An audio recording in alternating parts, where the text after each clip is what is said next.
جاتے ہیں۔ آئیے اس سلسلے میں ایک روایت میں آیا ہے، ایک مرتبہ اللہ اکبر پس منظر کے ساتھ بیان کر رہا ہوں، ایک مرتبہ ایک یہودی عورت ایک صحابیہ عاشق رسول خاتون کے پاس آئی اور آنے کے بعد حضرت موسیٰ علیہ السلام کا ذکر کرنے لگی، اور جب وہ موسیٰ علیہ السلام کا ذکر کرنے لگی، ظاہر سی بات ہے ہم بھی حضرت موسیٰ علیہ السلام کو مانتے ہیں، موسیٰ علیہ السلام ہمارے بھی نبی ہیں، مگر یاد رکھو کہ حضرت سیدنا موسیٰ علیہ السلام کی نبوت کا اگر کوئی انکار کرتا ہے تو وہ کافر ہے، کیونکہ ہمارے آقا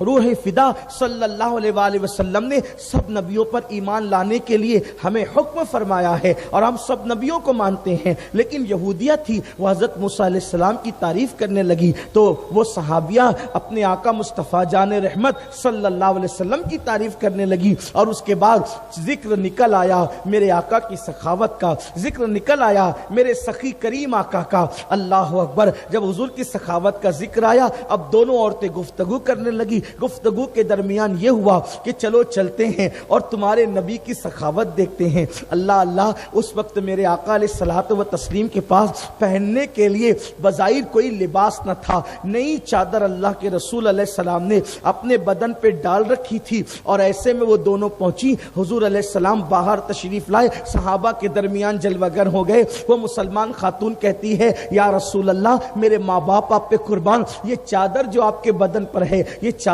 آپ مجھے عنایت فرما دیں۔ اللہ اکبر، اب آپ مجھے بتائیں، حضور وہ چادر بدن سے ہٹاتے ہیں تو حضور علیہ السلام کا جسم اقدس اوپر کا کھل جاتا ہے، لیکن اب وہ عورت مانگ رہی، حضور مجھے چادر عطا کریں۔ سرکار علیہ السلام اس کو نہ نہیں کہتے، بلکہ اندر تشریف لے جاتے ہیں، خادم کے ہاتھ سے چادر باہر بھجوا دیتے ہیں، اور حضور علیہ السلام بیٹھے رہتے ہیں، اس لیے کہ اب اوپر کی چادر اوڑھنے کے لیے نہ تھی، لیکن حضور سے مانگی گئی تو وہ چادر حضور نے دے دیا۔ جب اس خاتون کو چادر ملی تو وہ یہودیہ نے کہا، میں کلمہ پڑھ کے مسلمان ہوتی ہوں، اس لیے کہ توریت میں آخری نبی کی سخاوت کا ایسے ہی تذکرہ ہے کہ وہ ایسے سخی ہوں گے جیسے دریا بہتا ہے، ویسے ان کی سخاوت ہوگی۔ اسی لیے سیدنا امام زین العابدین پاک نے جب رسول اللہ کی نعت بیان کی تو یہی تو کہا، موجہ شمس الدہا من خطہ بدر الدجا من ذاتہ نور الہدی۔ حضور کو نور ماننا یہ کسی فرقے کی بدعت نہیں ہے۔